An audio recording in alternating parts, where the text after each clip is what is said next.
My name is Justin Blaylock, and my project was focused on remote sensing of Phragmites at Utah Lake.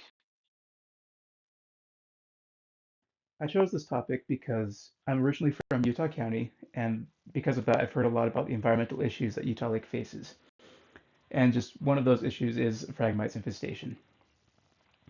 So Phragmites are an invasive plant that has taken over wetlands really across North America. And as of 2012, Utah Lake itself had about 8,000 acres of Phragmites. And this is an issue because the species spreads rapidly. It is really aggressive in how it chokes out native vegetation. It alters the hydrology and sediment transport of areas of the lake and the rivers that contribute to it. It converts a diverse natural wetland into just a homogeneous area that's fire prone and bad for birds and other animals.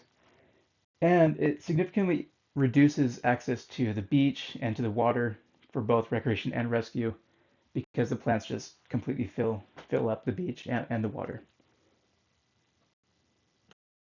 Many agencies in the state of Utah have recognized Phragmites as a significant issue for Utah Lake. And because of that, they've been working to mitigate or essentially eradicate Phragmites from its shores. Um, their process is to spray Phragmites with herbicide at the end of its growing season, and then once it's dead, they can trample the Phragmites down with specialized tractors that are meant to drive on wetlands. And that's shown in the picture there. And as a result of this, since 2014, or from 2014 to 2020, the Phragmites cover around Utah Lake has been reduced by about 70%, which is a significant amount. The objective of this project was to determine how much land is covered by Phragmites around Utah Lake in its wetlands. And I plan to do this analysis for multiple years so I could compare them and see how Phragmite spread has changed.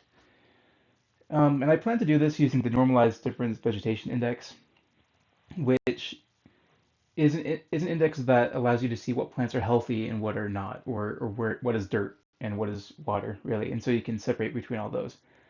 And I'll get to in a minute why it's important that we know healthy and non-healthy plants. Um, but using this, I was able to use supervised classification to to differentiate between land surface types and even plant species and make a new raster out of that. Right out of the gate, there's a pretty significant challenge with this project, and that is that cattails and phragmites look really similar. And that is both spectrally and even just visually. Just by looking at them, they look really similar. The reason we care about that is because cattails are native vegetation and good for the ecosystem, while phragmites, like I mentioned, are not, and we want to get rid of those. So separating those in the satellite image is a challenge. Another challenge is that I didn't do any ground truthing with this project. And that's where you go into the field and verify that something you've classified, for example, is is correct, is the correct species or land cover or whatever. And that's obviously outside the scope of this project, but for like a funded research project, that would be something you need to do. Another challenge is that Utah Lake is is pretty large. It's a large lake, and there's a lot of different land covers around it. There's urban areas, there's mountainous areas, there's farmland, there's wetlands, and obviously there's water. And so separating or classifying the different land covers around Utah Lake is a major challenge. Because of the complexity of land uses around Utah Lake, I had to narrow my area of interest. After working on land classification for a while, I determined it wasn't really feasible for this project to cover the entire lake or all of its shorelines. Um, at a large scale, it's not that hard to classify or differentiate between farms, water, bare earth, or things like that. But at such a large scale, you can't really differentiate between plant species.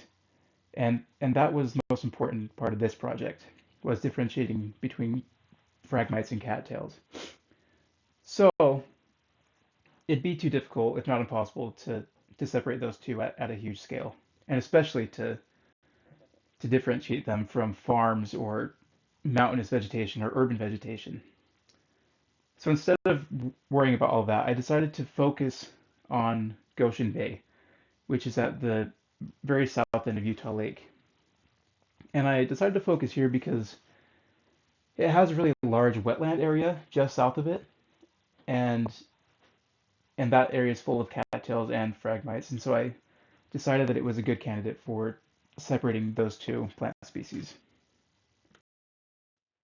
These images show my general process for determining land cover around Goshen Bay. I first brought in false color Sentinel-2 imagery, and I got this for mid-September for 2017, 2019, and 2021.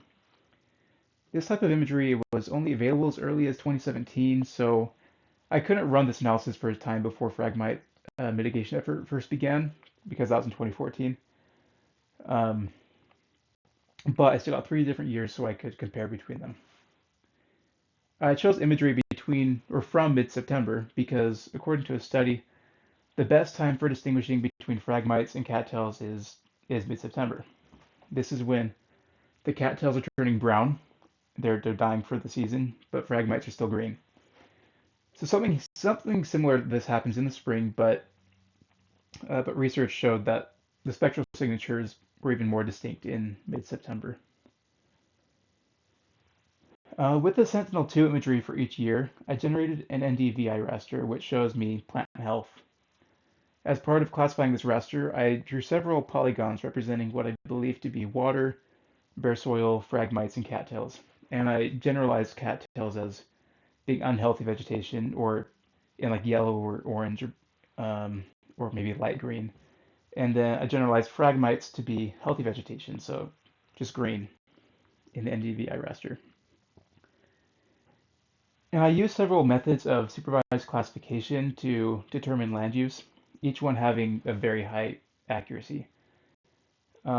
Random forest classification barely beat out the other methods, so I ended up using that one for each year. These images show my classification results. They're the same they're the same pictures that were on the last slide, but this is them closer up. Looking at these, it appears that there was high water in September of 2019, but the spread of Phragmites, which is shown in green, was about the same as it was in 2017. There's not any major changes there. But between 2019 and 2021, it looks like the Phragmites moved south and west. This movement may have been due to a Phragmite removal project that killed them in one area but allowed them to spread it in another. But that's just me making guesses. I don't know, but it looks like Phragmites did move between those years. The major finding from this project is what was shown on that last slide, those 3 images showing the locations of cattails and Phragmites in the Goshen Bay wetland area, and it showed for the years 2017, 2019, and 2021. Additionally, I found that Phragmites in that area migrated and spread between 2019 and 2021. And in fact, across all the years I studied, there was not a decrease but an increase in Phragmites. And this may or may not be representative of the rest of Utah Lake shorelines, so more studies would have to be done for that. My results may be useful, but they should be taken with a grain of salt. One of the most significant things I learned during this project is the importance of ground truthing. I made educated guesses on what is cattails and what is Phragmites just based off an NDVI image, but I likely overgeneralized it. And an example of that overgeneralization is that I assumed all vegetation is either cattails or Phragmites, which is obviously untrue. But it's impossible to know exactly what's there without going to the site in person. This study could also be completed with different indices than I used. I used the NDVI, but you could also use the Enhanced Vegetation Index or the Normalized Difference Moisture Index, and those may or may not be more effective for this purpose than NDVI was. So overall, my results are not entirely conclusive and really can't be until some field data is taken, but they can provide a useful reference for showing Phragmites and cattails in Utah Lakes wetlands. And that concludes my presentation, so I thank you for taking the time to listen.